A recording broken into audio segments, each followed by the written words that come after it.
Já entrei.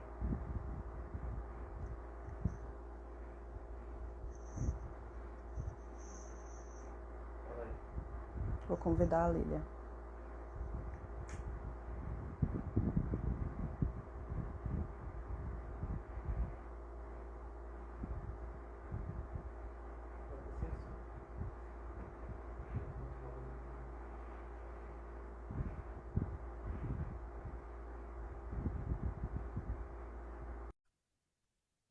Oi, gente, agora tá melhor? Acho que tá.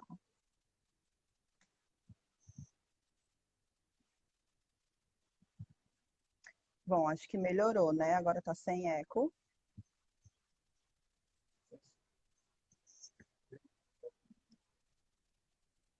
Pronto.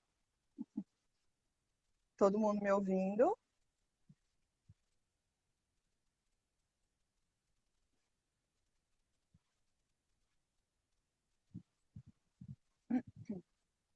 Pronto, ótimo. Deixa só a Lília aceitar agora o meu convite.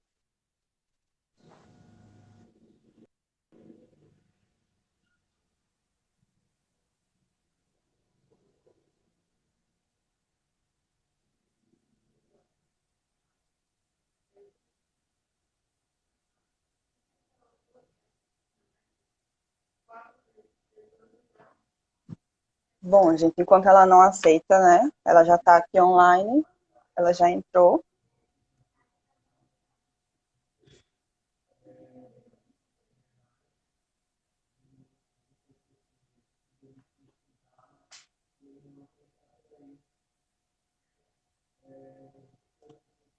A Lília não tá aparecendo aqui no meu.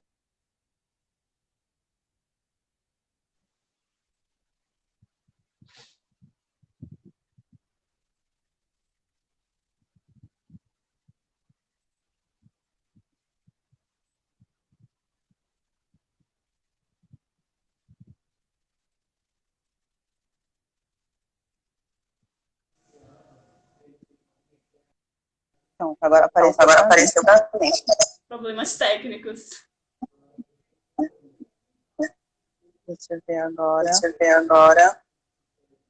Ainda tá dando eco, Ainda acho que tá é o seu dando eco, acho que é o microfone. seu microfone. O meu? Sim. Sim. Eu vou Você sair. tem fone? Você tem Você tem fone? fone? Você tem fone? Tenho. Pronto, pega um Deixa eu fone, eu acho Pronto, que fica pega um fone, eu melhor. acho que fica melhor. Fica, né? Peraí. Uhum. Uhum.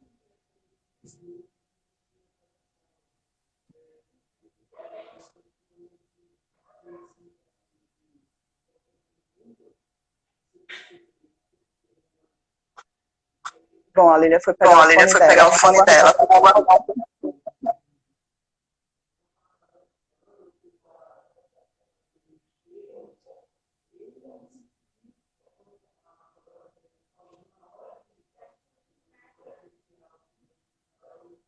Hum. Hum.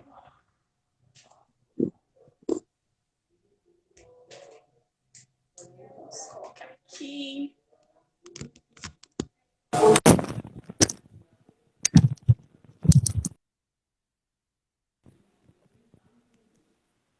Parou o eco? Deixa eu ver. Gente, tá dando eco ainda?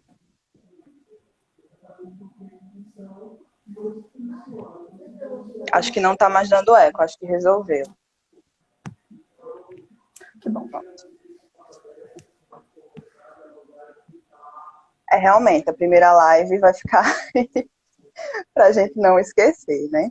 Mas então, gente, eu introduzi um pouco, mas eu vou falar um pouquinho do que eu já falei no começo, já que nem todo mundo que tá aqui agora estava no começo, né? Então, essa é a nossa primeira live no perfil e a gente estava muito ansioso para chegar o dia de hoje, porque é uma live com um tema muito importante, principalmente no meio da genealogia, da história. Meu nome é Luísa, acho que a maioria que está vendo a gente agora me conhece. Eu pesquiso na área de genealogia faz uns 5 anos, quando eu comecei a trabalhar no arquivo da Cúria Metropolitana de Maceió e comecei a ter contato com os documentos, né, de batismo, casamento, óbito. Então, foi algo que foi crescendo a cada dia, né, e hoje eu estou aí nesse meio. Então, decorrente do mês da consciência negra, a gente decidiu falar sobre esse tema, né, sobre a pesquisa genealógica de africanos, porque é um tema que a gente sabe que fica um pouco de lado no meio da genealogia.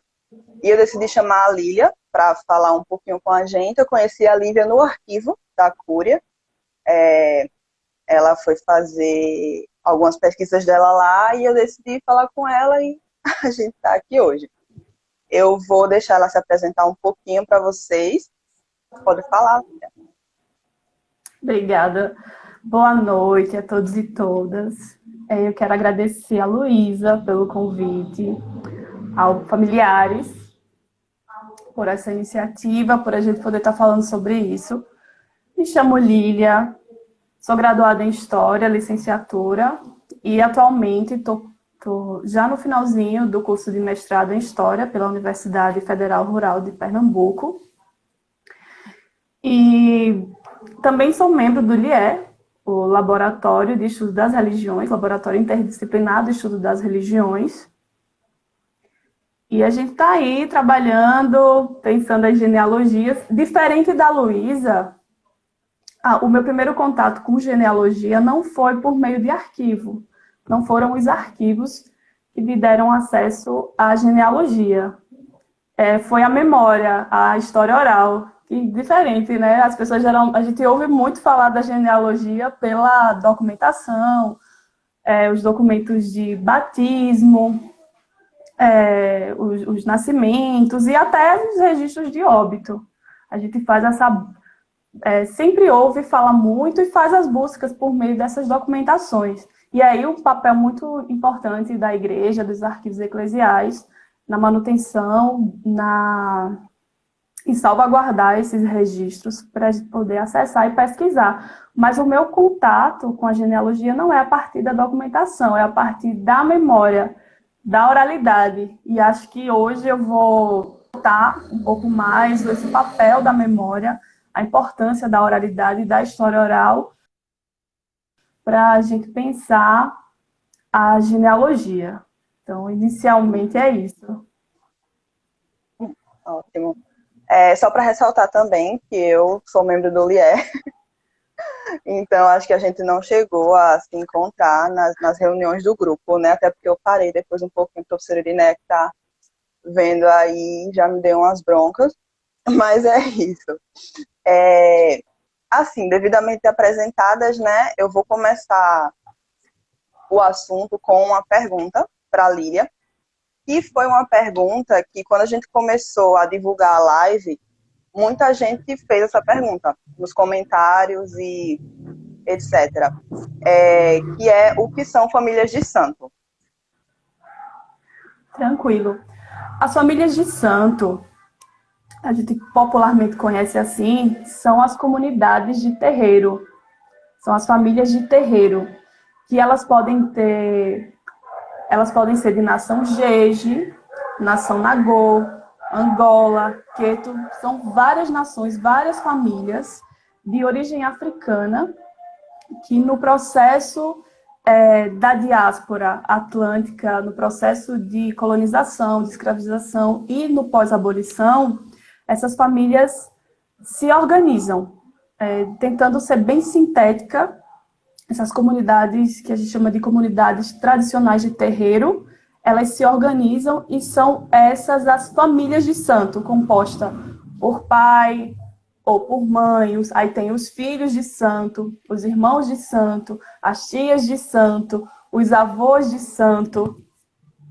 E por aí segue, bisavô de santo, tataravô de santo. E assim a gente consegue dar conta de pensar essa genealogia da família de santo. O termo santo, família de santo, é porque tem uma influência no processo de escravização, da colonização no Brasil, influenciado pela Igreja Católica. né? A gente não pode falar de organização do candomblé no Brasil, dessas famílias de santos, sem considerar o processo da diáspora, o processo de colonização, de escravização dessas pessoas, desses africanos no Brasil, sobretudo a participação da Igreja Católica. E aí a gente tem esse termo santo porque há uma dinâmica com os santos católicos, uma influência dos santos católicos nesse chamado sincretismo com as divindades africanas. E aí família de santo, que muitos terreiros têm ressignificado esse termo e chamado família de axé, que o axé é a energia, é a força vital, é o que movimenta, é o que move a vida e o que move a comunidade de terreiro. Então, muitos terreiros que eu tenho tido contato, elas têm muitas ainda falam família de santo, e eu quis trazer o família de santo para poder falar desse processo histórico de formação. Não saberia dizer exatamente quando se passou a utilizar o termo família de santo, mas ela tem uma relação, esse termo tem relação com a influência da igreja, dos santos católicos, como já expliquei, e, novamente, muitos terreiros têm ressignificado isso e chamado de família de axé, família do orixá, família do inquice, do vodum, que são divindades africanas que estão em diversas regiões da África, né, do continente africano. Eu acredito que fui clara com esse termo. E também não vou perder o viés de explicar por que famílias negras. E acho muito importante demonstrar esse contraste. Uma família negra não é necessariamente uma família de santo, uma família de terreiro. Mas uma família de terreiro, uma família de santo, ela é, por natureza, por origem, uma família negra, que é desse processo de resistência, de construção das identidades, de organização da religião aqui, no nosso território. Então, a família de santo, ela é, por origem, por natureza, uma família negra. Ela tem origem nas famílias negras, porque o candomblé, até o final do século XIX, por exemplo, a iniciação do candomblé, fazer parte do terreiro, se dava por meio, majoritariamente, de relações consanguíneas. Então, a relação de parentesco entre homens, mulheres, crianças negras, era o que determinava essa iniciação. No final do século XIX para o século XX, pessoas que não são necessariamente ligadas à família carnal, a família consanguínea, a família de sangue, vão passar a fazer parte da tradição por outro meio, por outra via, e são processos que se transformam também nos conflitos políticos. As pessoas brancas passam a fazer parte das comunidades de terreiro na história, né? Quando a gente olha para a historiografia, para o processo histórico no século XIX, muitos terreiros, muitas comunidades, elas adotaram trazer pessoas brancas, pessoas de influência para o terreiro, para proteger aquele terreiro da invasão policial, da repressão policial. Então, advogados, intelectuais que se aproximavam das comunidades, elas recebiam um título dentro daquela casa, daquela família, para fazer parte, e tendo essas pessoas de influência nas casas, elas podiam encontrar outras formas de se proteger da violência policial, da violência do Estado, da perseguição ainda na escravidão, no final da escravidão para o comecinho da abolição.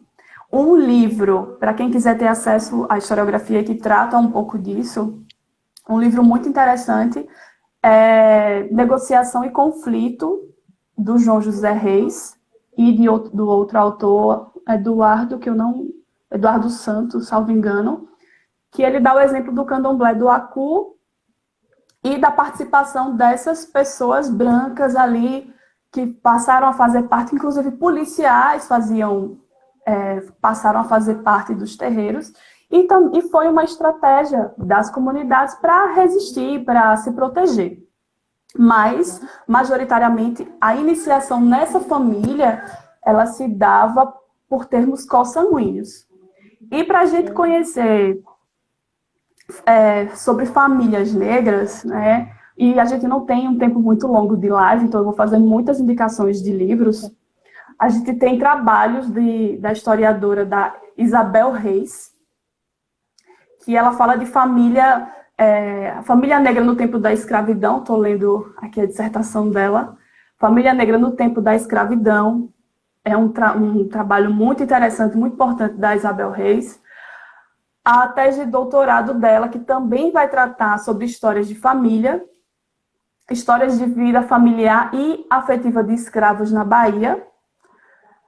Assim, a gente vê histórias de família e afetiva de escravos, escravizados na Bahia, e pensa, mas é só ali local, não vai fazer diferença nenhuma eu queria ler uma coisa mais ampla, mas a gente vai compreender a importância de ler os trabalhos que têm esse caráter regional, esse caráter local, que é o que vai dar norte para a nossa pesquisa genealógica dentro de arquivos e também com os trabalhos de memória, que eu vou falar um pouquinho daqui a pouco sobre isso.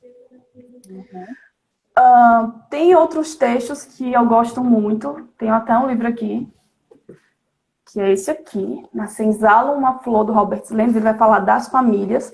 Não se trata de um trabalho genealógico, exatamente, mas é um trabalho que dá conta das dinâmicas familiares no período da escravidão.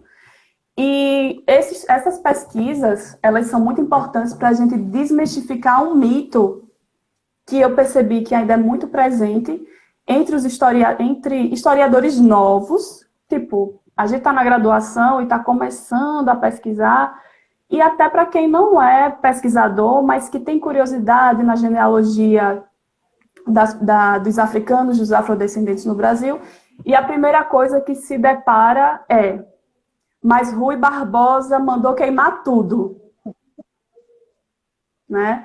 Eu me deparei com essa afirmação de um pesquisador, de um intelectual alagoano, salvo engano, foi o Alfredo Brandão. Ele fala que recorre à história oral, às pesquisas etnológicas, algo nesse sentido, porque não existe documentação sobre os africanos. Isso lá no século passado, metade do século XX, mais ou menos, até década de 80. E ele usa esse argumento para falar de, olha, vou fazer uma pesquisa do tipo etnográfico, algo nesse sentido, porque não existem documentos sobre escravidão, porque o Rui Barbosa mandou queimar tudo. E eu recebi um e-mail esses dias de um rapaz perguntando como eu poderia ajudá-lo, qual conselho, alguma coisa assim que eu poderia dar para ele que queria pesquisar, fazer genealogia africana, pesquisar africanos, e não sabia o que fazer, porque toda vez que ele pensava nisso, diziam que o Rui Barbosa queimou tudo e ele não sabia para onde ir. E eu não tinha tido acesso a esse artigo até então, foi indicação da minha orientadora, da Maria Emília, do artigo, é um artigo curto, do Robert Lenz, também autor desse livro. Não vou sortear esse livro, tá? Vocês que estão pedindo sorteio aí, não sortearei. É um artigo que está na internet, está online, chamado O que Rui Barbosa não queimou.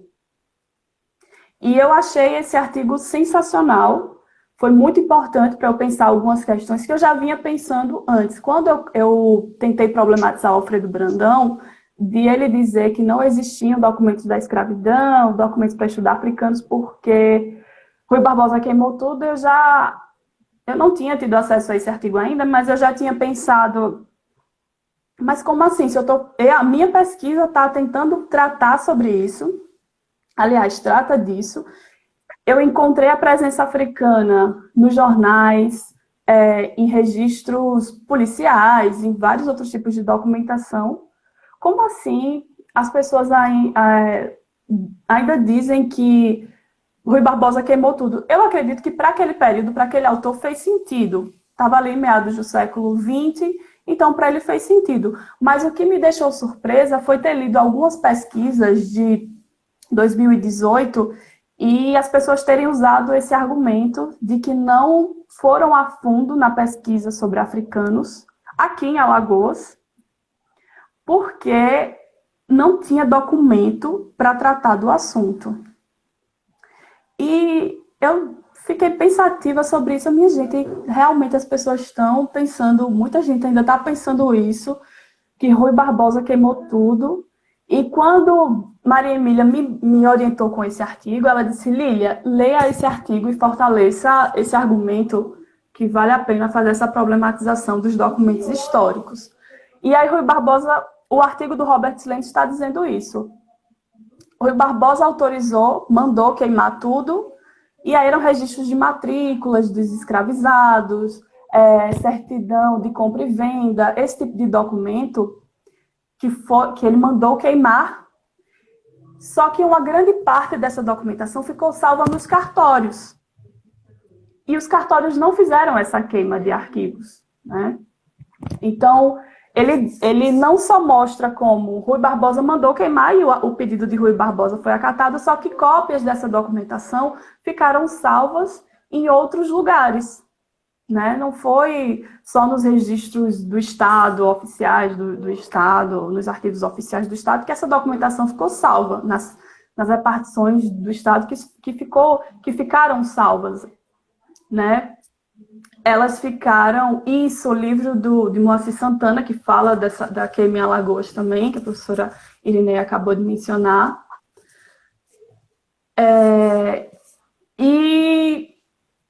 E assim, o Robert Lenz, esse artigo curto, que eu recomendo para todo mundo, porque foi muito importante para mim, embora eu já não acreditasse nessa ideia de que não existe documento para falar de africanos, porque quando eu pensei em pesquisar, que a minha pesquisa fala sobre pessoas afro-religiosas, africanos, praticantes de magia da religião africana, das práticas afro-religiosas africanas, eu ouvi muito que não tinha documentação para a gente falar sobre isso, que ia ser muito difícil fazer essa pesquisa e tal. E eu vou insistir, eu vou fazer o trabalho de formiguinha, vou no paradigma indiciário do Ginsburg, seguindo a cartilha, e vou tentar dar conta disso sim, né? Mas muita gente ainda acredita nesse mito de que Rui Barbosa queimou tudo, então não é possível fazer pesquisa sobre africanos, sobre a escravidão, sobre as famílias negras. E aí também tem uma curiosidade, eu estou falando bastante, tem muita coisa para falar sobre isso. Então, e por que famílias negras, né? A Isabel Reis vai falar nesse sentido de que famílias negras é porque não é uma família composta só por pessoas escravizadas, porque os autores utilizavam o termo de famílias escravizadas porque eram aglomerações, os termos bem ruins, assim, composta só por pessoas escravizadas. Não. Ela vai mostrar que africanos livres, africanos libertos, pessoas negras livres e libertas faziam parte dessa família e que eles conseguiram, mesmo com os problemas da escravidão, com todas as querelas possíveis daquele contexto, formar famílias, formar recordações, que é o que o Robert Lenz fala aqui, da formação da família, das recordações, a importância das recordações para as famílias. Então, o termo de famílias negras é sobre isso. As famílias negras não eram famílias compostas só por escravizados, pessoas que estavam na condição de escravizado. Também tinham pessoas livres que faziam parte dessa família, né? Talvez não diretamente como filho, como pai e tal, mas estavam agregados nessa família. E o Robert Lenz, na introdução, no primeiro capítulo desse livro de novo, que foi meu livro de cabeceira por um tempinho, ele faz uma crítica à escola de sociologia paulista, a autores como o Caio Prado Júnior, o Florestan Fernandes, que falavam que os problemas da escravidão não permitiam que os africanos constituíssem família, que os escravizados constituíssem família, porque, enfim, ele faz uma crítica muito bem minuciosa, muito cuidadosa sobre esses autores dessa geração que começou a estudar as famílias escravizadas, as questões referentes à escravidão e essas dinâmicas familiares dizendo que não era possível eles formarem famílias, usavam termos como promiscuidade, enfim, leiam que vocês vão entender melhor do que nesse tempo curto que a gente tem para explicar aqui hoje. Então, eu tentei rapidamente explicar por que família negra e família de santo, porque a família de santo, ela tem origem na formação das famílias negras, elas têm origem nas famílias negras. E uma questão, antes da gente entrar nas questões mais técnicas, eu queria dizer que é impressionante, mas existem pessoas racistas em terreiros de candomblé. Infelizmente, a gente encontra essas pessoas assim. E a gente precisa sempre fazer essa reflexão, né? De que é contraditório, mas é uma faceta da escravidão, do racismo à brasileira, do racismo estrutural. E eu estou falando de racismo estrutural não porque está na moda, mas porque a gente está sempre falando sobre isso. E eu já vi no Twitter, porque agora virou moda falar de racismo estrutural. Ainda bem que as pessoas estão falando muito de racismo estrutural. Mas, assim, esses tipos de racismo dentro dessas comunidades é uma faceta do racismo brasileiro, infelizmente acontece, e a gente precisa repensar muito isso. Mas, em resumo, é isso. Existe um debate muito importante sobre famílias negras.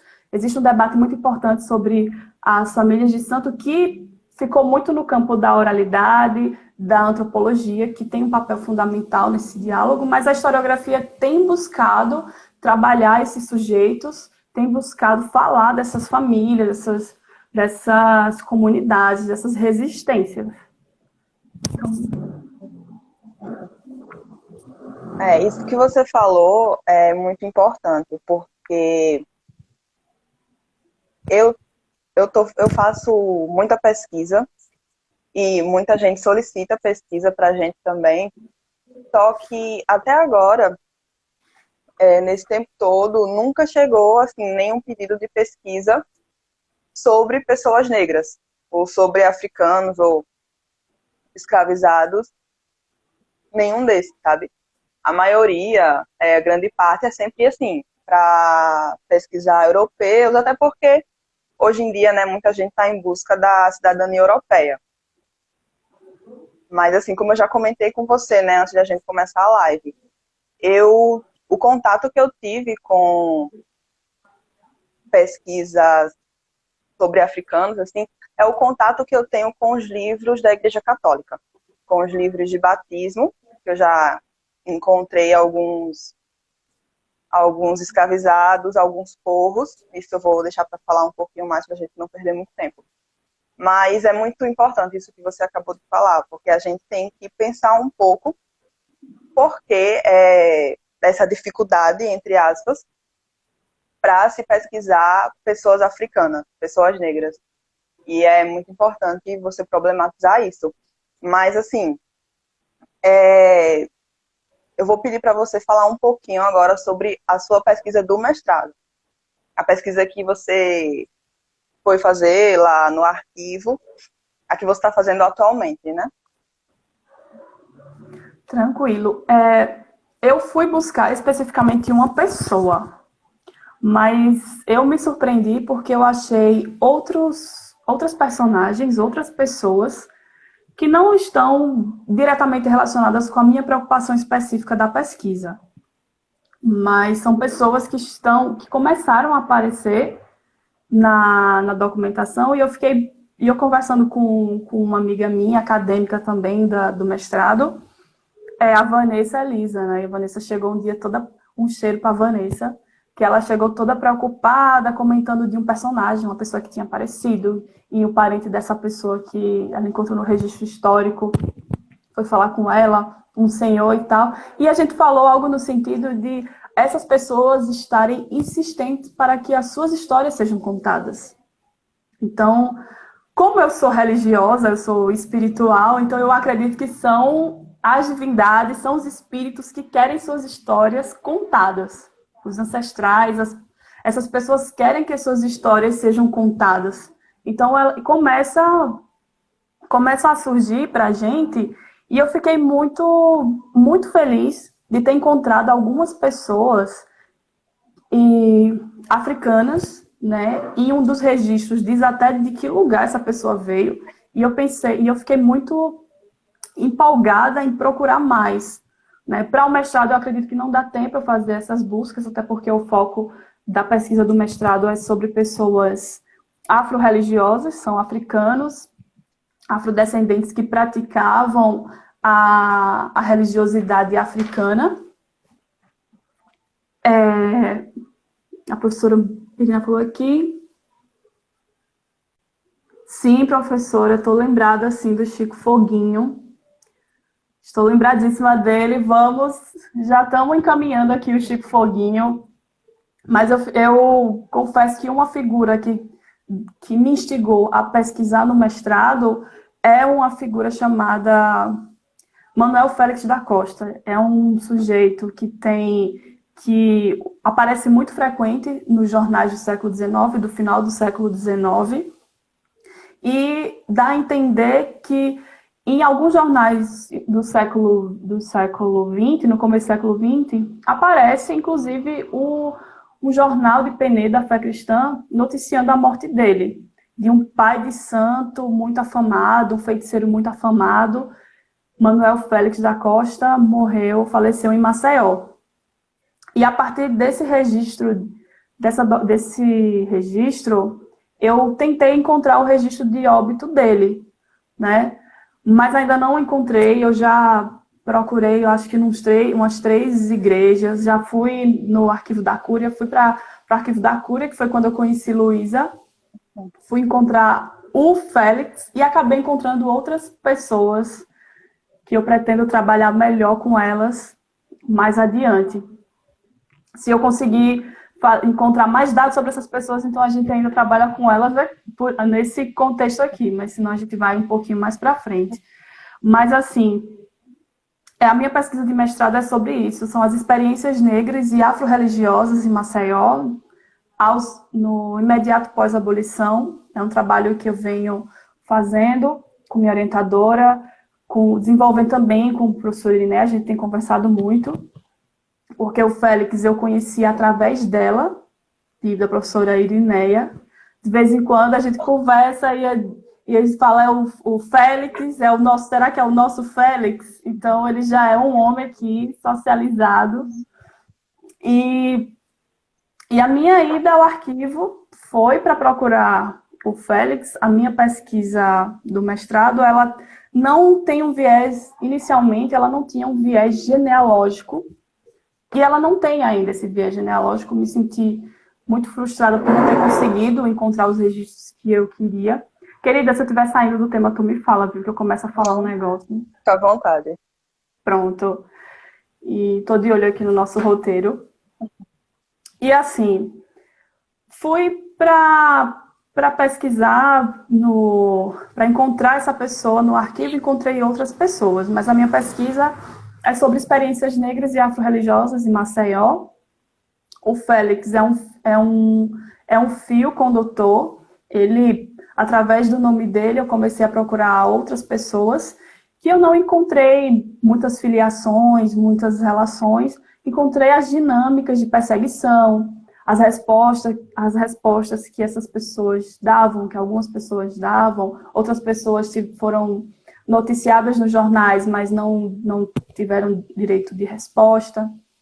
O Félix mesmo, ele aparece no jornal falando que não é ele que está falando, são os articulistas que dizem que ele ameaçou se vingar dos carteiros que denunciaram a encomenda dele com objetos religiosos, que esses carteiros violaram a encomenda do Félix, entregaram para a polícia, e aí se formou uma querela, e nessa querela Félix diz que vai se vingar. Segundo o jornal, ele diz isso, né? A gente não tem falas diretas, e o historiador João José Reis, ele fala muito isso, que documentos sobre esses personagens, essas personagens, a gente vai encontrar muito nos jornais, porque muitas vezes não viravam registros policiais, não podia haver a batida policial, mas não se tornava um processo crime, ou por várias razões, a gente não tem muitos registros de processos crimes, de queixas. A gente tem as denúncias, né, que o jornal publicou, que eles publicavam. E puxando para a genealogia, como a genealogia influenciou na minha pesquisa do mestrado, eu coloco isso, e tenho falado muito sobre isso, até na introdução do meu texto, eu destaco isso, que foi pesquisando sobre a presença, sobre a liderança de mulheres numa comunidade, que eu fiquei intrigada de saber o que acontecia, como se davam as dinâmicas aqui em Alagoas antes do Quebra de Xangô, que foi um fenômeno, né, muito violento, de uma milícia nas dinâmicas de conflito com as disputas políticas do Estado, na época. Saíram destruindo os terreiros de Xangô em Maceió. Foi um massacre entre o dia 1º e o dia 2 de fevereiro. E as pesquisas, elas passaram a se pautar depois do quebra. A gente viu muito, a gente tem muito... Ainda não são muitas, mas as pesquisas que a gente tem sobre africanos, sobre pessoas negras e afro-religiosas, elas começam a criar consistência depois da pesquisa do Ulisses Rafael, em 2004. Tese de doutorado dele, que faz uma etnografia, faz uma análise histórica também sobre esse fenômeno, o Quebra de Xangô. E aí eu pesquisando, né, com a oralidade, ouvindo as entrevistas, as memórias, eu fiquei curiosa sobre essas pessoas antes do quebra, qual a relação que os terreiros de Xangô, os terreiros aqui em Alagoas, poderiam ter, não só com o quebra, mas antes do quebra, como essas dinâmicas se davam antes do quebra. E foi fazendo uma pesquisa genealógica com um terreiro de uma mulher que segue uma linha matrilinear, liderado por mulheres, que eu me interessei por essa questão da genealogia, embora eu não tenha conseguido traçar um perfil genealógico das minhas personagens.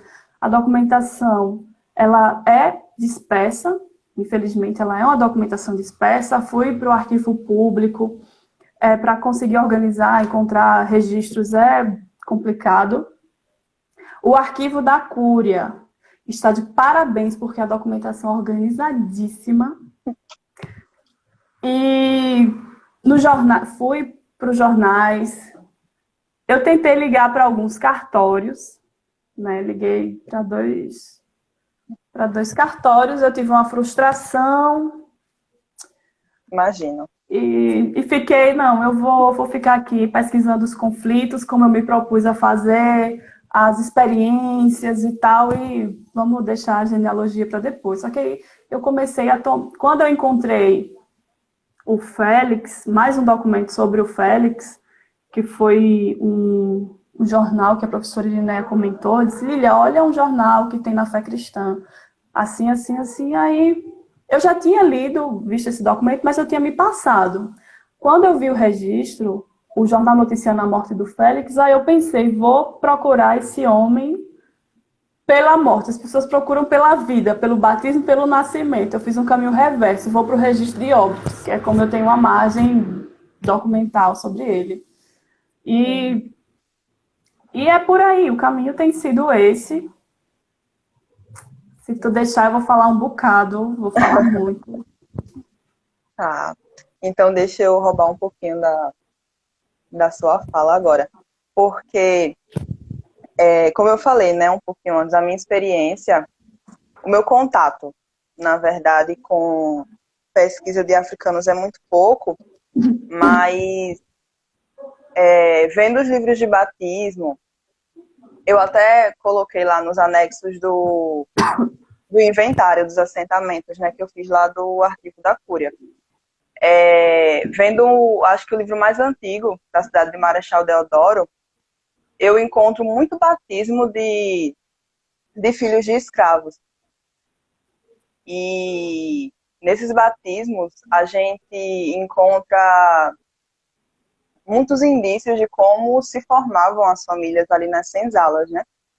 Inclusive, você vê um recorte de raça, de condição social muito visível, assim, porque eles sempre especificam se a criança que está sendo batizada é escrava, é preta, é parda, forra, enfim, N designações, né? Então, existem fontes, né? Elas podem estar dispersas ou o que quer que seja, mas essas fontes existem. E eu consegui ver, pelo menos assim, o pouco que eu vi, que, por exemplo, acho que de uma folha que eu coloquei lá nos anexos dos assentamentos, todas as mães daquela folha eram escravas. Eu acho que tinha uma forra. E a maioria delas nomeia nomeia o pai dos filhos. Então, aí você já consegue ver que existia espaço para a formação de famílias na senzala. Outra coisa que eu reparei foi que os escravos sempre vêm acompanhados dos nomes dos seus senhores, né? E algumas vezes o padrinho daquela criança é o próprio senhor, né? Então aí a gente vê também essas relações de compadrio, né? Que é uma coisa que eu não tô tão por dentro, como eu já expliquei no começo, mas eu consegui reparar esses aspectos.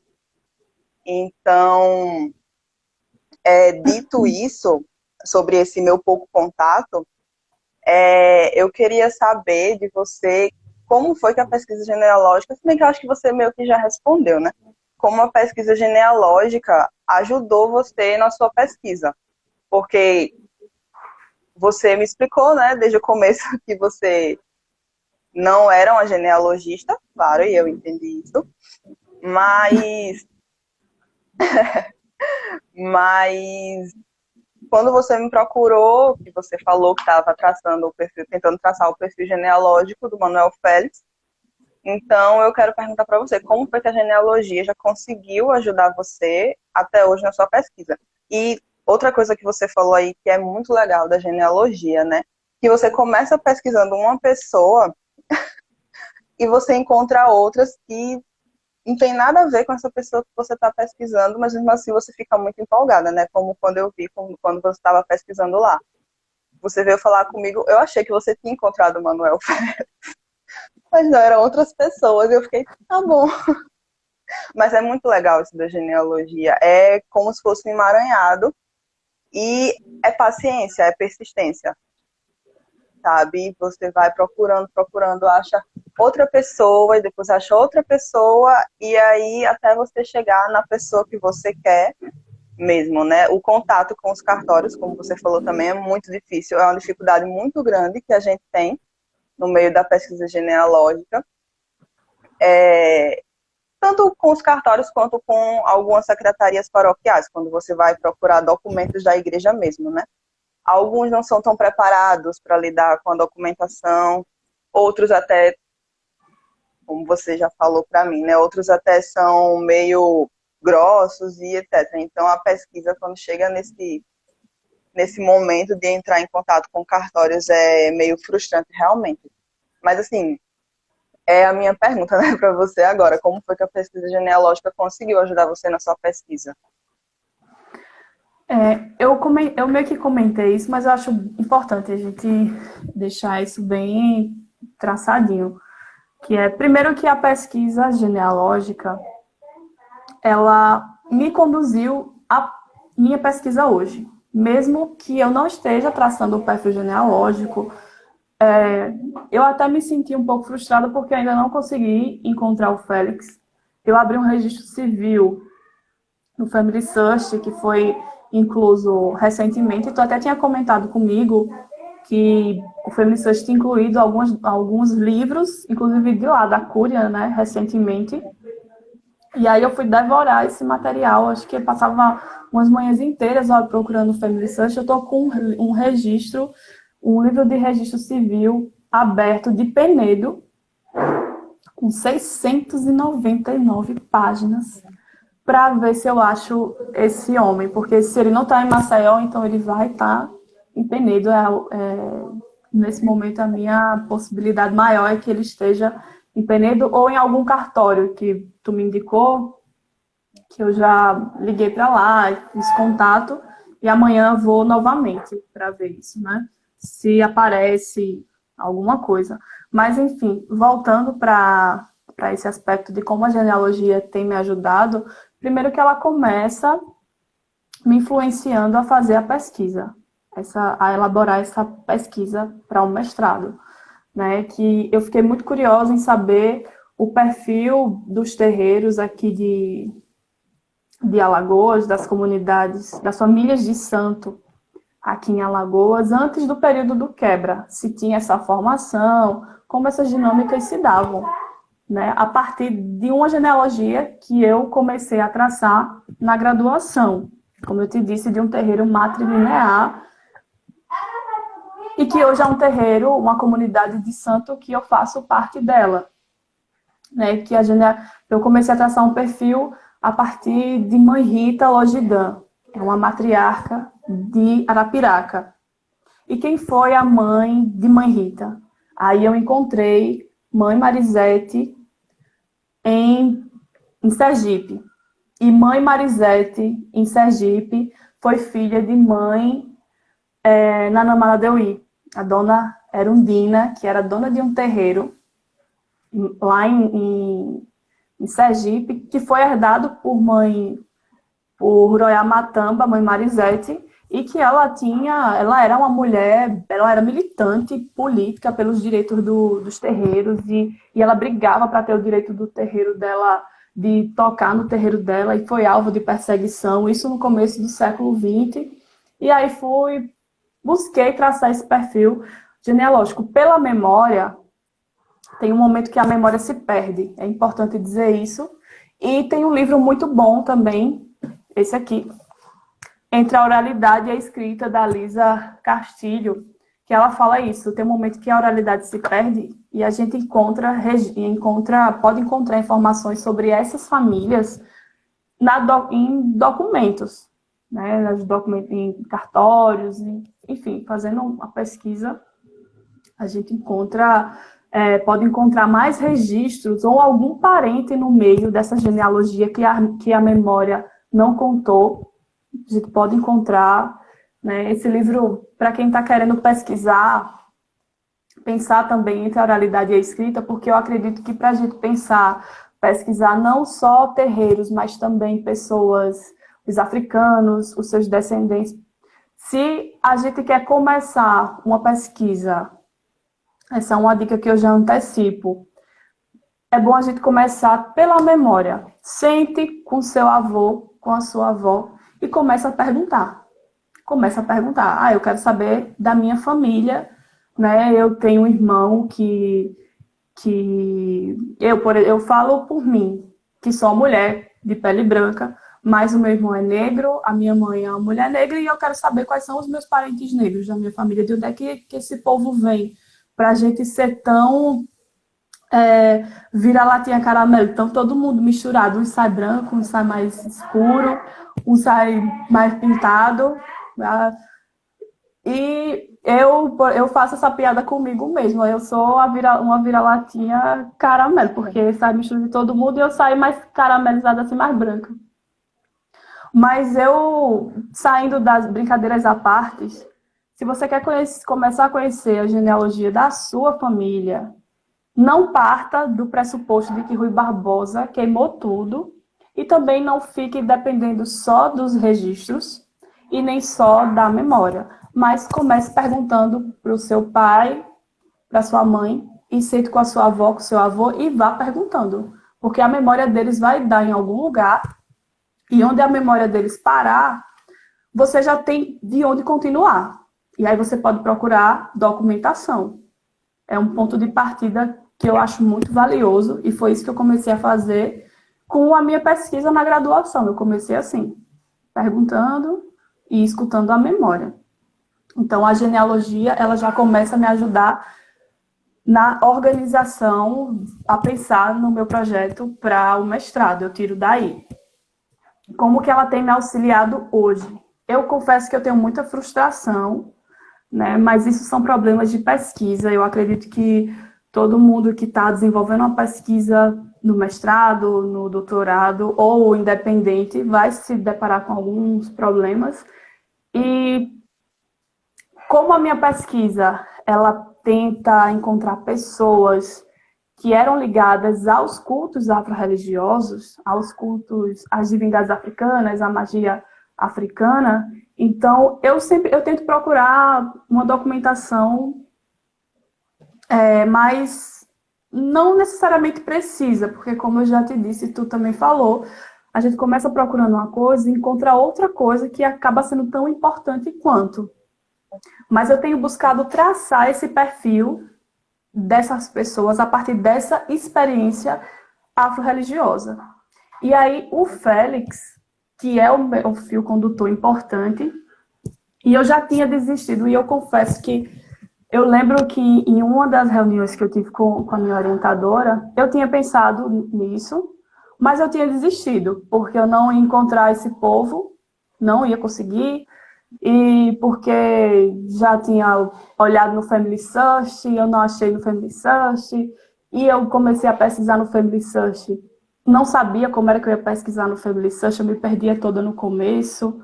Eu acho que quem está começando a ter acesso ao Family Search, eu acho que se perde um pouquinho também para tentar entender, mas é um meio de pesquisa muito importante, muito bom.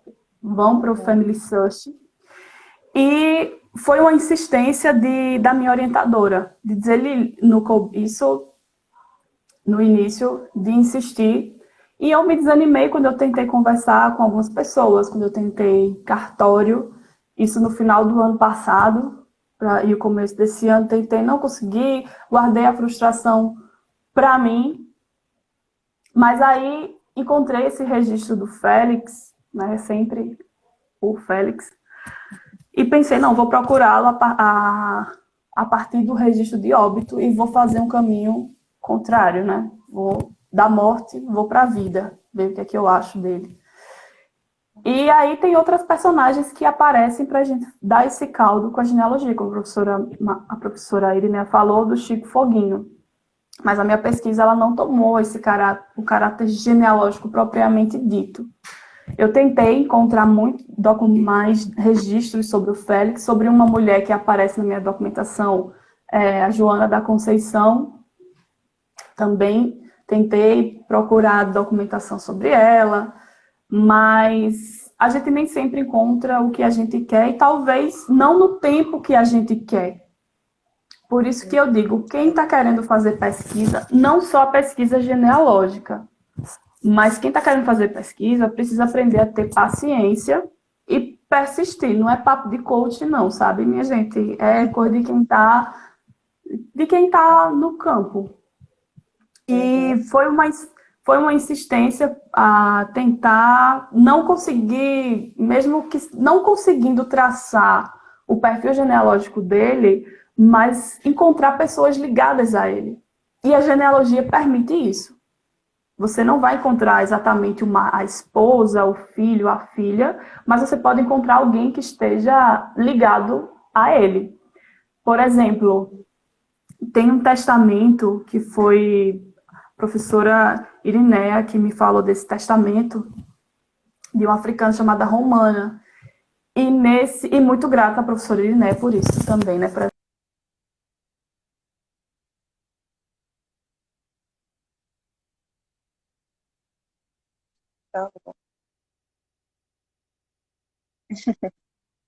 E muito grata por isso, a Romana, ela, no testamento dela, ela sai falando de um monte de gente, que ela vai deixar a casa para fulano, que ela vendeu para cicrano e que tem afilhado fulano.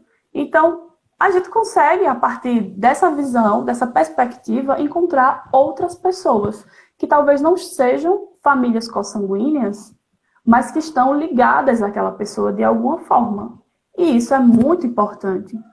E quando eu penso nas famílias de santo, é nessa perspectiva que eu preciso comentar essa relação da família de santo, que se dá depois, que é através da ancestralidade, do conceito de ancestralidade, que essa família passa a se organizar.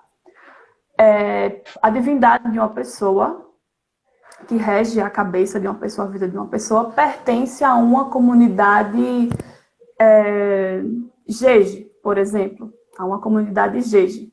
Então, aquela divindade que cuida da vida, que eu estou tentando explicar de uma forma didática, porque eu acredito que tem gente assistindo que não tem contato com esse tipo de perspectiva. Então, essa pessoa, ela vai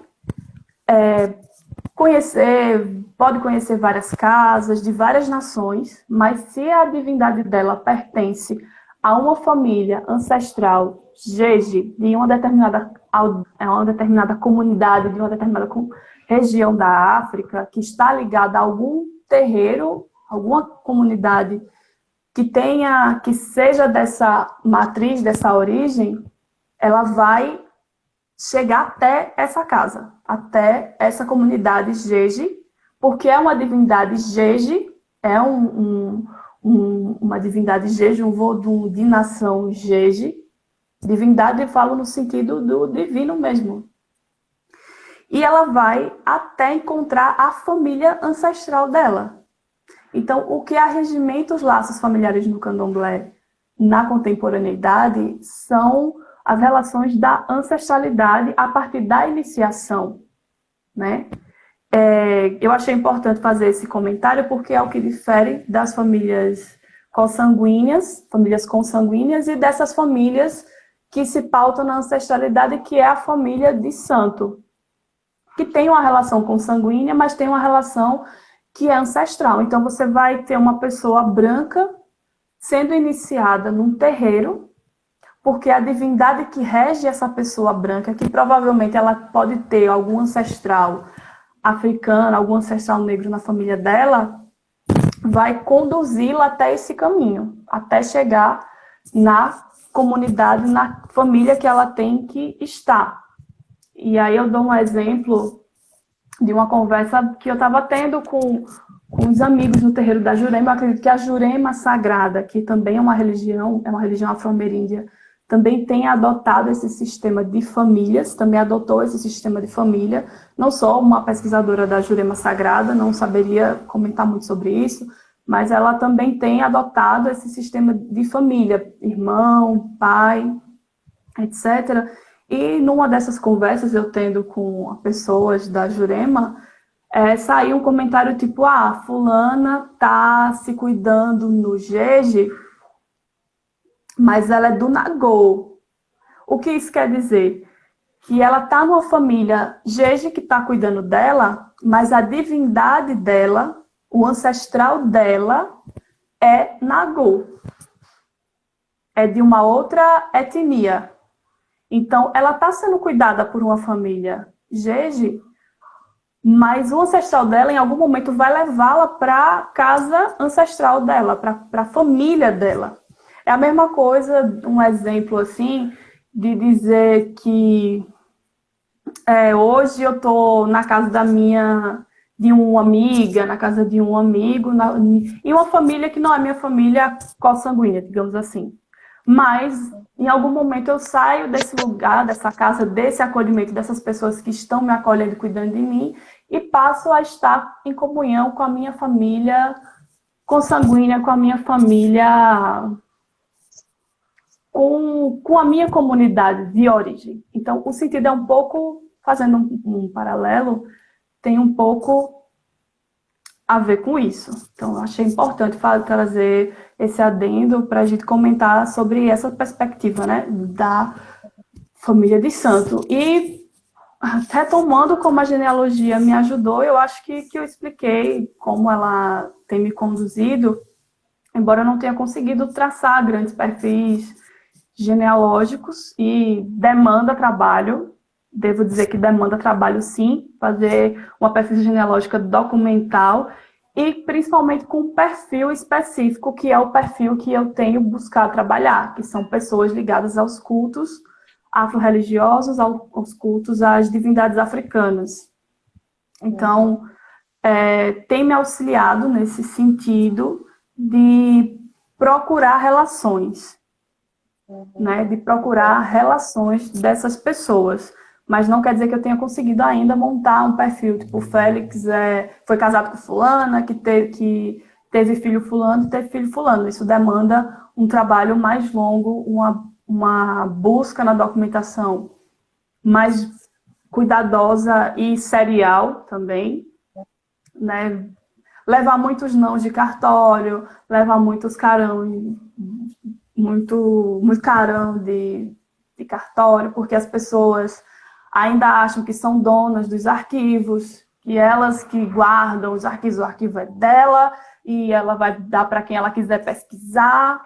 E muita gente pensa que é assim, quando o dever da história, e eu acredito muito que o historiador, a historiadora que está pesquisando africanos, que está pesquisando religiosidade africana, afrodescendente, afro-brasileira, afro-ameríndia, ela também tem um compromisso político, né? E eu acredito muito que os arquivos têm que ser democratizados, né? Eu tenho tido esse acesso, essa democratização, quando eu vou para o arquivo público, mesmo não encontrando exatamente o que eu quero, mas eu tenho acesso à documentação, eu fui bem recebida no arquivo público, eu fui muito bem recebida no arquivo da Cura Metropolitana, mas eu nem sempre sou bem recebida em cartórios, por exemplo, porque as pessoas não acham que são donas da documentação, não deixam você olhar a documentação pessoalmente, e aí, pelo fato delas, como a gente já tinha comentado, acho que algumas vezes, talvez pelo fato de elas não deixarem a gente ter acesso direto à documentação, aí elas têm que fazer a pesquisa e não querem fazer a pesquisa, ou não tem tempo, ou tem preguiça, ou falta boa vontade, ou falta tempo. A gente não sabe, mas não deixam a gente acessar, enfim.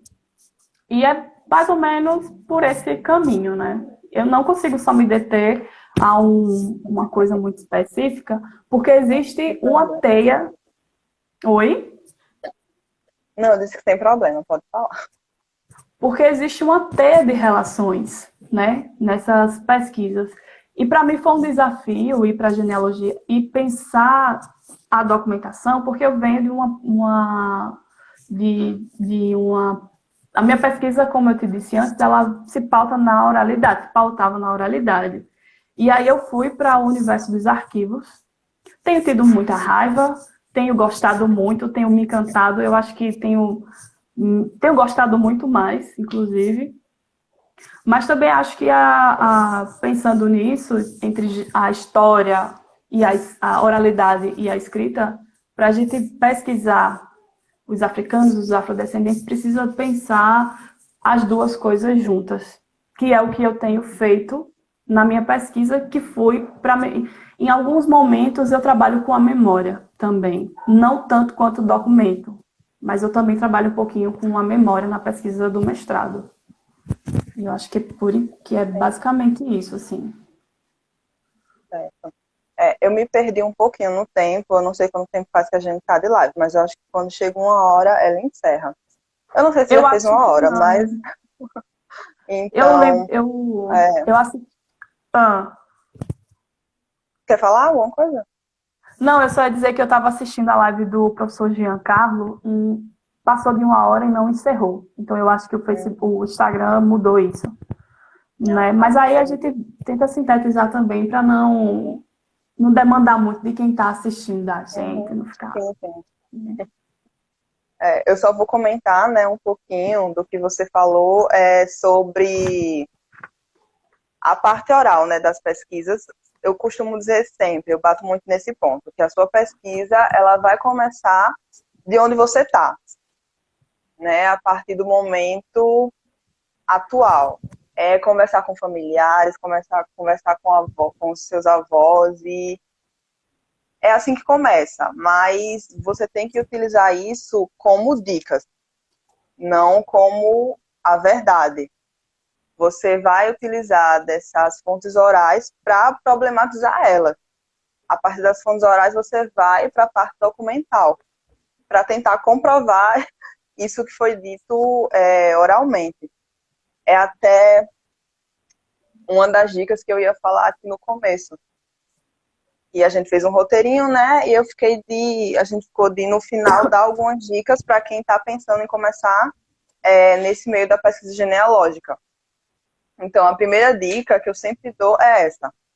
Você vai partir das fontes orais. Como eu falei já, eu tenho que frisar isso todo momento. Eu não tenho muito contato com a pesquisa de africanos, mas eu acho que essa regra é geral. É o seu ponto de partida. A sua dissertação já está disponível, Lília? Não, né? Ainda não, ainda vamos defendê-la. Estamos finalizando o processo da defesa. Certo. Eu fiquei de falar mais algumas coisas, né? Outra dica que eu queria dar também. Eu li um pouco antes da gente começar a live e eu fiquei pensando em como ajudar o pessoal nessa parte da pesquisa. Eu pensei também nesse caso dos batismos, dos casamentos, dos óbitos, porque se a sua pesquisa ela vai ser anterior a 1889, as fontes da Igreja Católica elas vão ser a sua principal fonte. Então, nos batismos, como eu falei, os escravos sempre vêm acompanhados dos nomes dos senhores. Então, talvez fazer uma lista de todos os escravos desses senhores seria um bom ponto de partida também, já que essas famílias, né, elas costumavam se formar numa mesma fazenda, pelo que eu li também. Não sei se eu estou certa, né? Eu acho que procurar também comunidades quilombolas na região ali de onde vêm os seus ancestrais, acho que também pode ser de grande ajuda. E o testamento do proprietário daquele escravo, acho que também pode ser interessante. Não sei se você concorda, porque geralmente, né, se esse senhor falece, ele pode deixar o escravo de doação para outra pessoa. E as fontes de cemitérios, né, que é o que você está procurando, como você falou. Nessas fontes, geralmente, vem a origem do escravo, ou do africano que faleceu. E eu acho que foi isso que você encontrou nas fontes dos óbitos que você estava buscando lá, né? Pelo que você falou.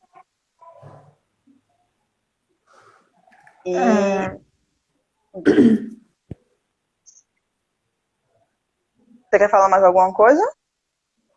Eu achei que tu ia falar mais alguma coisa. Não, acho que foi o que eu pesquisei, o que eu consegui absorver do que eu pesquisei, sabe? Mas se você quiser dar alguma dica para o pessoal que está pensando em entrar nesse mundo da genealogia, que é um mundo mágico. Eu tenho gostado muito disso, né? Já gostava, desde quando eu parei para comecei a fazer a pesquisa pautada na oralidade. E eu penso muito a oralidade, a memória, ela é muito importante, sabe, Luísa? Porque acontece mesmo da gente dessas pessoas passarem por um processo e passaram por um processo de invisibilidade, de silenciamentos, e as documentações são muito dispersas em muitos lugares, não por falta de organização dos arquivos, muitas vezes, mas porque a documentação que foi forjada na sua época, no seu período, ela pode estar com a informação incompleta, ela pode não condizer com a verdade também, porque essa problematização da oralidade, se é verdade ou se é mentira, o que a pessoa está dizendo, é uma coisa que a gente tem que aplicar também para a documentação, e é o que a gente faz. Eu tenho questionado muito a documentação, a gente tem que questionar a documentação, porque a documentação ela é também um produto do seu tempo, né? Porque é um produto da pessoa que escreveu aquele registro, que falou sobre aquilo na sua época, com o pensamento que ela tinha, com o contexto que ela viveu. E assim, eu concordo muito, né, que a gente, testamento, como você falou, todos os registros que forem possíveis de identificar, de ter acesso, a gente precisa analisar, precisa observar direitinho, Porque, veja, você consegue montar um quadro, às vezes a partir de uma documentação que não está diretamente ligada. Tipo, eu estou procurando especificamente o Félix. Fui procurar especificamente o Félix. Mas eu encontrei outras pessoas que as experiências dessas pessoas, elas podem me dar uma luz sobre como era, como estava sendo ali o cenário, o contexto que o Félix viveu. Então, ela me ajuda a pensar também como ele poderia ter esses... como foi a sociabilidade de Félix, como poderia ter sido a experiência dele a partir dessas outras pessoas. Que é um trabalho, vou dar uma dica de livro aqui também, de um trabalho que eu gosto muito também, do João José Reis, Domingos Sodré, um sacerdote africano, que às vezes o João Reis, ele está falando do Domingos, mas às vezes ele sai do Domingos e fala das pessoas do universo de Domingos. Uhum. Quando muitas vezes talvez tenha faltado documentação sobre o Domingos ou não, ou ele abriu espaço para mostrar o universo dele através dos olhos de outras pessoas, que algumas não estavam diretamente ligadas ao Domingos, mas faziam parte do contexto que ele viveu. Então, elas tinham uma ligação, sim, com ele. E aí, é muito importante a gente se atentar para isso, que não necessariamente você vai encontrar a pessoa que você quer, mas as pessoas que você encontrar naquele contexto, naquele período, podem te dar uma luz para como pode ter sido a experiência daquela pessoa e até indicar um outro local para você procurar aquela pessoa. Porque as ideias, elas surgem e a documentação é o que ajuda o historiador, a historiadora a formular as hipóteses, a construir os argumentos. É a obra-prima do historiador, é essencial para a operação historiográfica, em termos do Michel Dissertot, a fonte histórica e o seu lugar, a sua problematização, quem produziu e onde ela estava. E aí, a oralidade, eu não tenho pensado ela, e muitos pesquisadores não têm pensado ela como um discurso para a gente comprovar ou não comprovar, mas para ser problematizado. Se uma pessoa falou uma coisa que não faz sentido com a documentação, por que que ela falou isso? Né? Existe um motivo para ela ter falado isso, então vou tentar saber por que que ela falou isso. E às vezes acontece, eu já vi uma história assim, você senta com uma pessoa para conversar com ela e vai escutar a genealogia da vida dela. E ela chega num parente, numa pessoa assim bem pitoresca. Deixa eu ver um exemplo que eu tenho, que eu conversando com a pessoa, né, não vou dar muitas procedências, né, porque... E essa pessoa disse que era filha de um pai de santo muito famoso, de um lugar... Eu não lembro o lugar, mas ela era filha de um pai de santo muito famoso. Quando ela não era iniciada naquele terreiro, ela disse que era filha daquela pessoa para ela ter legitimidade de se posicionar, ter visibilidade, ser respeitada. Porque existem, por exemplo, as comunidades, os terreiros que são tradicionais, todo terreiro é tradicional, começando daqui, mas tem uns que têm mais visibilidade, têm mais acesso a recursos que possibilitam ter uma visibilidade maior, e aí acontece de uma pessoa ou outra procurar essas casas ou dizer que é filha de fulano para ter visibilidade, para ter reconhecimento. E é uma coisa que a gente às vezes até entende, porque o povo de terreiro, as famílias de santo, as pessoas de terreiro, elas são marginalizadas, passaram por um processo de subalternização, e a gente que entra para o candomblé tem que entrar sabendo também que vida de filho de santo, de filha de santa, não é só oba-oba folclore, como muita gente construiu essa imagem, que é vestir uma saia, botar um turbante de 3 metros na cabeça e tirar foto. Não é isso. É saber que você tem um compromisso com a família e que fora do terreiro, na sociedade ampla, você pode ser alvo de estigmatização, porque o racismo estrutural O racismo estrutural, o racismo esse que traz essa parte do racismo religioso, ele vai estigmatizar a pessoa que é do terreiro, que é do candomblé. Então, assim, é importante fazer essas problematizações da documentação, da oralidade. E para quem está começando, a minha dica é a mesma dica de Luísa. Comece de onde você está. Fale com a sua mãe, fale com seu pai, fale com seus avós. Para quem está pensando em uma pesquisa familiar genealógica pessoal, né? Para quem está querendo fazer pesquisa no campo da história, também vale partir da oralidade, né? Conversar com as pessoas, saber o que as pessoas entendem sobre isso e tal. Mas eu acho que de maneira imprescindível é ler sobre o que você quer pesquisar. Eu quero pesquisar família escravizada em Limoeiro de Anadia. Mas eu não sei o que é que eu vou fazer, como é que eu vou proceder com isso. Então, vá ler sobre famílias escravas, famílias escravizadas, vá ler os autores, vai entender como eles construíram a pesquisa deles, o que eles disseram sobre isso, e desenvolva o seu próprio método, porque pesquisa varia também de pesquisa para pesquisa, de contexto para contexto, né?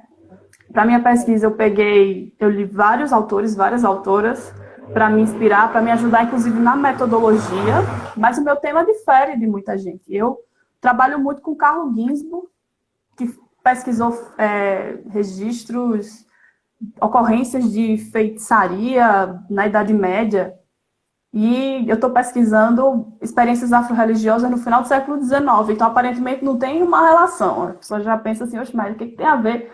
O que é que tem a ver o método que ele utilizou, que é um muito famoso paradigma indiciário, de procurar o dito, o não dito, nas diversas fontes. Às vezes você está procurando uma coisa que não está dita com o nome que você quer. Então você tem que ler a documentação e identificar o teor, o conteúdo. Eu procurei muita ocorrência de feitiçaria, mas tem muita documentação falando de curandeirismo, falando de baixo espiritismo. Não é o termo que eu poderia procurar inicialmente, mas mas são outros termos que falam da mesma coisa que eu quero saber. Então é procurar no detalhe. Aí, quem quiser uma dica de leitura para começar a pensar nesse trabalho de investigação, vai ler Sherlock Holmes. Quer começar por uma coisa leve, leia Sherlock Holmes, porque o trabalho do Sherlock Holmes é procurar os detalhes. E o Ginzburg fala sobre esses detalhes na metodologia historiográfica. Então, eu acho que a gente começa por aí. Vou fazer algo para a gente encaminhar aqui, algumas indicações de livros. Para quem quiser começar lendo literatura, para pensar essas gerações de família, essas genealogias, eu indico esse livro aqui, O Água de Barrela, da Eliane Alves Cruz. É um livro que fala de histórias de mulheres, são gerações de mulheres africanas aqui, escravizadas no Brasil. É um livro maravilhoso, vale muito a pena ser lido, com muito carinho, com muita atenção. É um romance belíssimo, que eu super indico. Para quem está aí querendo começar, mas eu não sei o que fazer, e eu estou sem tempo de pesquisar a metodologia, comece com a literatura, uma coisinha leve, que no decorrer do livro você não vai achar que é tão leve, tem uns elementos bem pesados, mas eu não vou falar para não ser spoiler. E é isso. Leia um artigo do Robert Lennes, O que Rui Barbosa não queimou, para a gente encerrar esse mito de que documento sobre africanos não existe porque o Rui Barbosa queimou tudo, tá? Se você não encontrar o que você quer na documentação, vá para a memória, vá conversar com os seus avós, vá conversar com o seu vizinho, vá conversar com as pessoas, né? Comece ouvindo as pessoas, é importante. Mas existe documentação sim para a gente pesquisar, é trabalhoso? Mas o que não tem trabalho nessa vida, né, minha gente? Já foi pior, né? É o que eu escuto muito, que já foi pior. E é isso. Entre a oralidade e escrita da Lisa Castilho, dicas de procurar documentação por meio da escrita. Na Senzala Uma Flor, do Robert Lemes. Não vou sortear nenhum livro. Não vai sortear. Não vou sortear nenhum livro. Vocês que lutem. E Isabel Reis, leiam também os trabalhos da Isabel Reis. Pesquisem, comecem. Quem quer fazer isso na historiografia, vá ler sobre o seu tema. Tá? Vá ler coisas relacionadas ao seu tema que podem te ajudar. Comecem assim, vão perguntar e vão procurar nos registros, porque Rui Barbosa queimou, mas não queimou tudo não, tá? Tem documentos sim para a gente procurar. E antes da gente se encaminhar, porque eu falo muito mesmo, de muita coisa para a gente dizer, é que eu acredito que as pessoas pesquisam muito mais genealogias europeias, para cidadanias brancas e tal, porque a gente passou por um processo histórico de subalternização, os africanos, os afrodescendentes, e o racismo estrutural, ele faz com que as pessoas tenham esse olhar mesmo de que a minha ascendência europeia, ela tem que ser exaltada. Você vê muita pessoa dizendo, eu sou neto de italiano, meu bisneto era italiano, não sei o quê. A pessoa mora aqui em Maceió e está exaltadíssima na vida porque tem um tataravô italiano e não sei o quê. Mas, assim, é o que o racismo estrutural dá pra gente, né? Traz pra gente, que é a exaltação de outras origens, das origens europeias, e o esquecimento das nossas origens africanas e indígenas. Por isso que é muito mais comum as pessoas exaltando sua ascendência italiana. Não tenho contra ninguém que mora em Maceió que tem sua ascendência italiana, viu? É só um comentáriozinho aqui, não tenho nada contra. Você pode ser feliz, continuar muito feliz na sua busca genealógica italiana, sem problema nenhum, tá?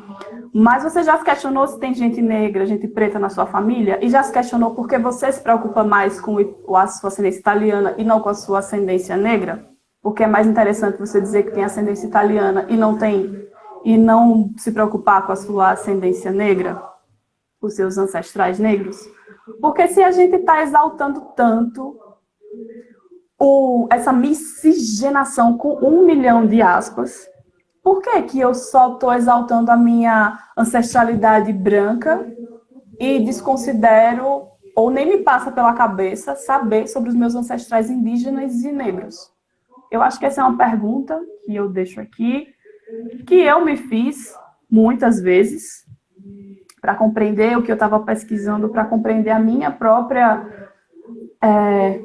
experiência. Então, tem muito a ver também, né? Tem esse mito de que Rui Barbosa queimou tudo e tem essa influência de que não importa, né?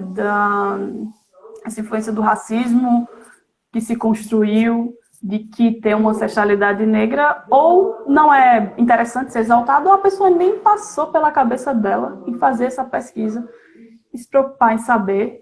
E eu acredito, sim, que isso tem a ver com os problemas do racismo que a gente enfrenta no Brasil. Tem muitas questões que são polêmicas, digamos assim, mas que são necessárias, né? E eu acho que a gente tinha comentado sobre a teoria da gota de sangue, né, Luísa? Não sei se você quer comentar alguma coisa sobre isso, ou se a gente já quer encaminhar. Mas eu lembro que a gente conversando, tu tinha falado que as pessoas procuram muito saber da ancestralidade europeia pela cidadania europeia, né? E a possibilidade de sair do país. O que eu entendo muita gente no contexto brasileiro que a gente está, quem não pensou em sair daqui? Né? Quem é que não pensa, de vez em quando, eu só queria sair daqui? Eu acho que todo mundo já pensou um pouquinho sobre isso.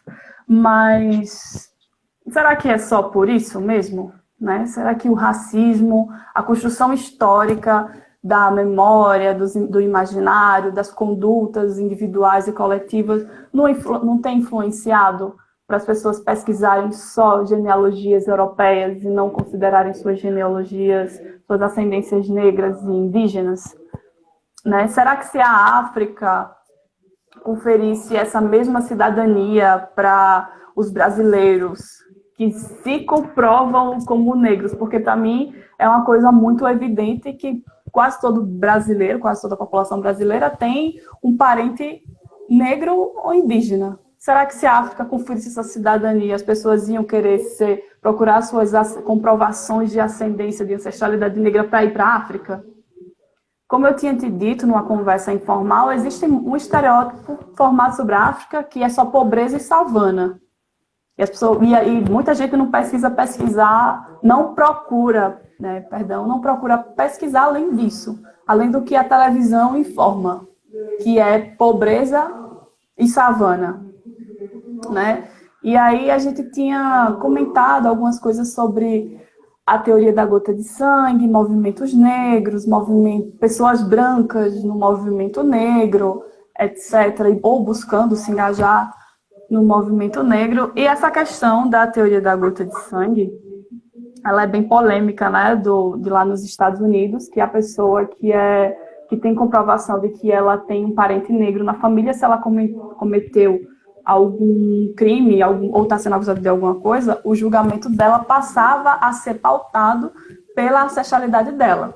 Se ela tivesse uma comprovação de uma ancestralidade negra, ela ia ser julgada como uma pessoa negra. Mas isso era uma coisa de lá dos Estados Unidos, né? A gente pensando na genealogia, nessa ideia da gota de sangue, de procurar saber se tem um parente negro, e talvez a pessoa não procurasse saber que tem um parente negro para não ter essas acusações, né?